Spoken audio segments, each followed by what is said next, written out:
Greetings to everyone who is watching and joining our stream. Today, in our program The 10 Commandments, we introduce our guest. Our guest who once used to live in Ukraine and currently lives in Poland. He will tell us about himself. This is Hlopkov Andrii. We're happy to see you. Hello, glad to be your guest today. It's fascinating, because our program is made to show the lives of people who encounter God, who change their lives. We show those people because they're real, and that's why you're here in the studio, and we want to hear what has God done in your life. How has your faith made an impact on you? Well, it's a powerful experience, and it happened in the year 2004. Prior to that, since the year of 1989, life turned out so that I had great parents. They worked at a factory, and they were working to provide us with the very best of things. But the life in the street, I got into big problems. Alcohol, pills, and finally in the year of 1989, for the first time, I started taking strong drugs, and those drugs led me into a very poor state over the next 15 years. How old were you when you first tried alcohol and narcotics? Alcohol was about 12, drugs somewhat later. It led to great difficulties in life. Prison, camps, a locked-type madhouse.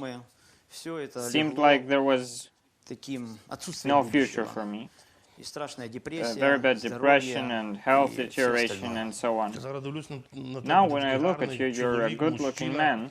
And you have a family, a wife, and you're wondering, how is that true? If not for God, all of it would have gotten out of hand. In the year of 2004, I have been released after my third imprisonment, and it all went south from there. I realized that my addictions are stronger than me. No matter how I fought, what efforts I put, I still got back to it. I've had enough of myself, and I thought my life is over. I was at rock bottom as a human being. I had no goals, deteriorated health. Everyone in the family turned away from me. I had no choice. Then I heard of a rehab center from a friend of mine with whom I grew up. He is a pastor of a church now, and I went to the rehab center. Many people, prior to finding a rehab center or addressing believers, they might go through stages of going to hospitals or asking fortune tellers or what efforts or attempts have you tried to set yourself free, and what have your parents done to save you? I went for treatment everywhere I could go. There were 6 closed-type madhouses where I voluntarily or under compulsion tried to get healed. No chemical or spiritual practices could overcome this addiction. I used to read a lot. I studied Lamaism, Buddhism, Shinto, even studied occult practices to somehow gain this freedom. Nothing worked. Nothing. And ironically, in the very last attempt, no matter how funny it is now, I addressed Jesus Christ, whom I should have addressed at the very start to gain this freedom, and He gave me this freedom. How did you come to the realization that you're free? What did you feel? It was a great feeling. In a horrible state, I arrived to a rehab center in Simferopol. As I remember now, what I really liked is that I saw people that were just like me, but they were already free. I couldn't believe it at first. I thought maybe some special medicine has been used, but it wasn't it. And at some special moment there was a prayer, and everyone student circle, and I stood there and I didn't understand anything. And then all of a sudden I experienced an encounter with God.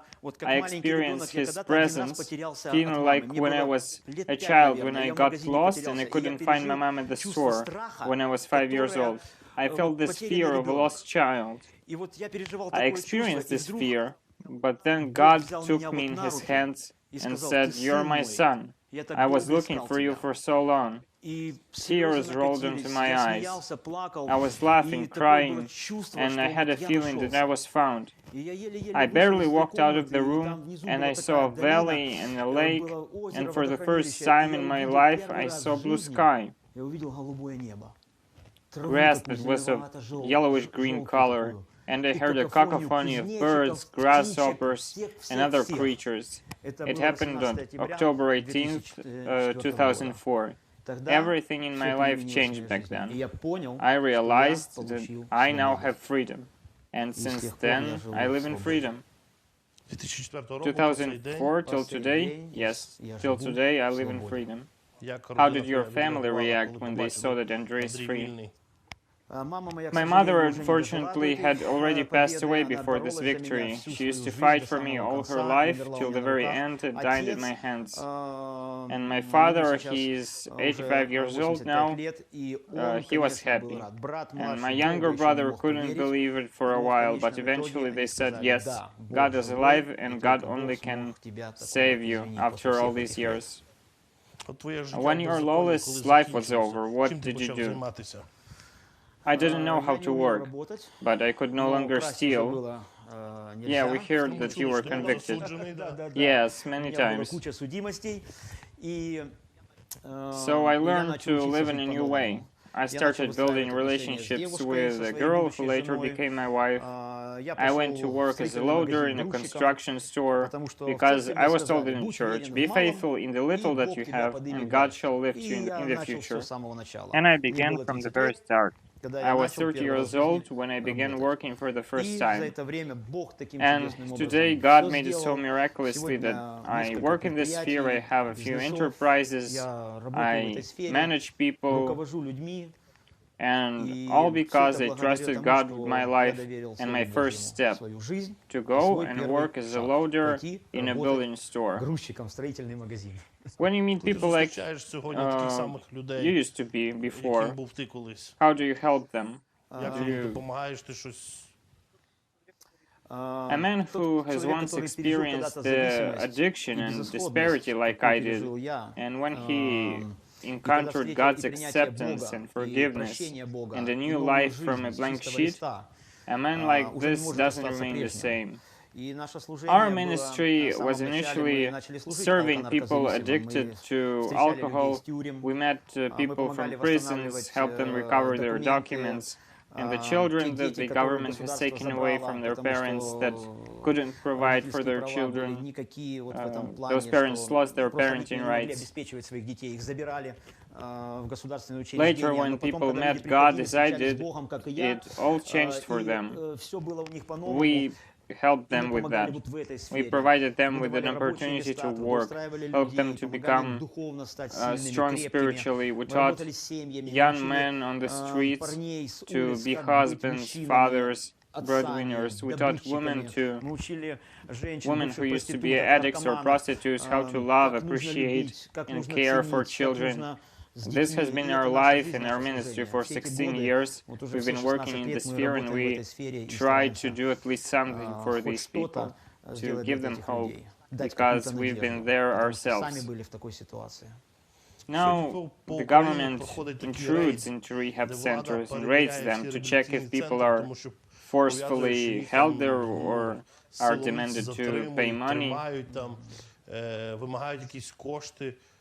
You've been in a rehab center, a mercy house. Were they demanding something for you to pay? How do these centers get their funding? Our center was free because these addicts from the bottom of society simply had no money. Parents of theirs, they used to bring supplies, and we were happy to work some, just to, pay for water, firewood, electricity. So we went to work in the garden to do some repair jobs too, and we used to work with our hands. And it is important for a man in a state like that to at least learn to work.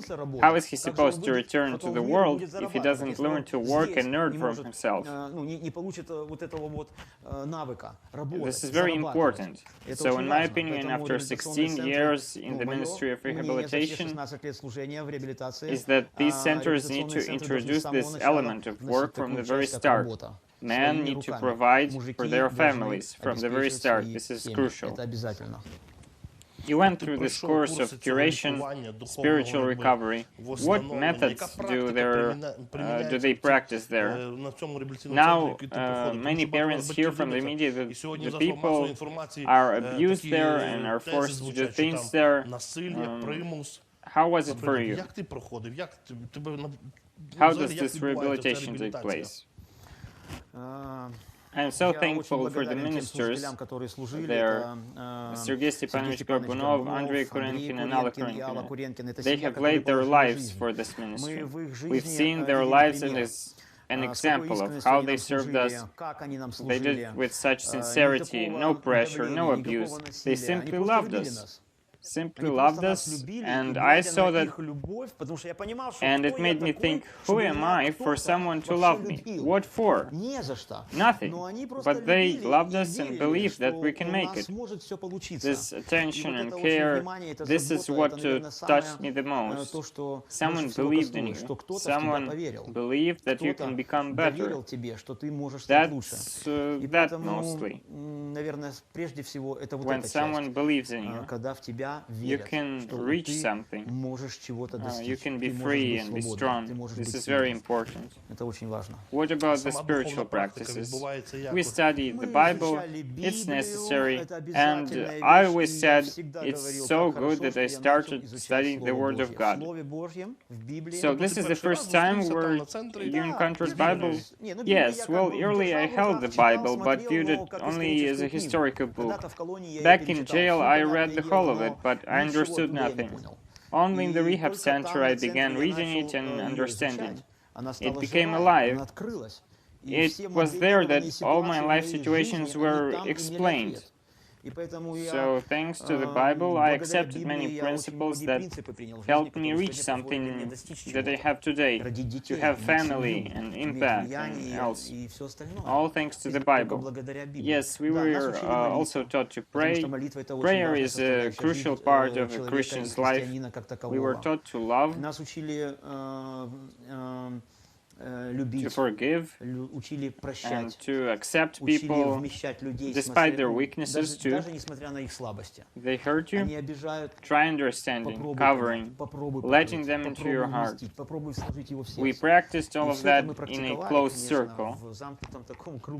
And I remember that, and I'm very thankful. And I have this good feeling of nostalgia and satisfaction. These people allowed me to learn there like that. What ministry do you carry out today? Your mission. Like, what do you do today? You're calling in your family, church, and society. You began a business. What's your ministry in the church today? Apart from having our business, we have a furniture production company and a construction company. We believe that God gives us strength for all of that.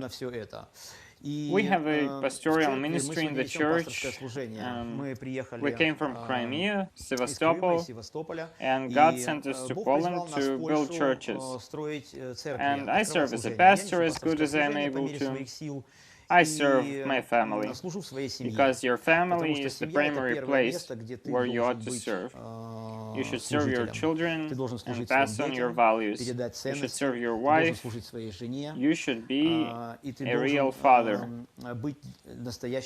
In the church, my wife works with the female part of the congregation. I work as a pastor. There is a great team in our church, and each has his own sphere of influence. So step by step, we tell people about Christ and mercy and hope, and that they have a chance to change everything. Looking at your past, would you believe back then that you'd become a pastor, a great husband of a great wife, father of nice children, and a businessman? Yes, and the most horrifying thing is that I remember it clearly, and I always say it.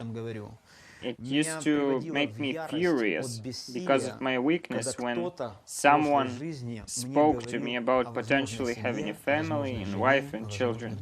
It was so hurtful inside, because inside, every man feels it deeply, this calling to have a family and children and to take care of them, so that when you come home, children don't go hiding under their bed, but they run to their daddy, and the wife is happy. Men feel this need. This is God-given. And when you think in your head that you will never have any of this in your life, this is a vast depression and anger at the whole world and everyone. I remember that clearly. And when people used to tell me that,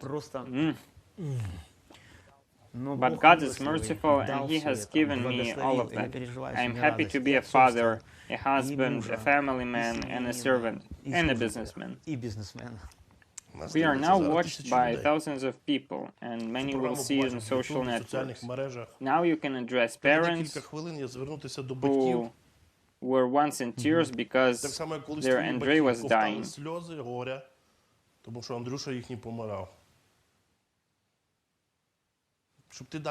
To give them hope, to tell them with simple words how to come to this faith, this God, maybe come to a rehab center. People are so deeply afraid to even send their children to stay and see a rehab center, to give people a chance to work with their children. Instead, they go to wizards and fortune tellers instead of trying to trust their children to people that used to be just like that and help others. Dear guests, listeners, parents, wives, husbands, for 16 years we have been working with people like that. One thing I must tell you, you must believe, you must trust God. Having tried everything, all my strength, and I'm a very strong man, having tried everything, I realized you cannot solve it by yourself. There are people that God Himself puts to be in this ministry. God gives them strength and right words and a loving heart to love those people. We ourselves often lack that in our hearts, but they have a special calling and strength from God to do this ministry. So I want to tell you that as it is said in the Bible, there is no other name under heaven given to mankind by which we must be saved. And also, if Jesus sets you free, you will be truly free. There is freedom in Jesus, freedom to be free. As parents, you should visit courses in churches that are dedicated for co-addicted. An addicted man has one problem, but a co-addicted, it's a 24/7 case. I would like you to trust God, your children. Trust them to ministers. Not worry about something bad happening to them, because obviously there are rumors going around. Rehab centers are shelters. They're the last resort for people like me. Some people come there and say, if it won't help me, I will die. My life will end with suicide. Please have trust. Try to minister. A rehab center might help your child to change, but it's also about you. If you remain unchanged and he will return changed, there will be a conflict. Foremost, you need to experience a meeting with Jesus. He has to experience a meeting with Jesus. When you have the same values, understanding in life, and faith, that God truly saves you, you will be free, and your children will be free too. So may God bless you to trust your life and your decisions. As you continue to live and God gives you life, come to Him.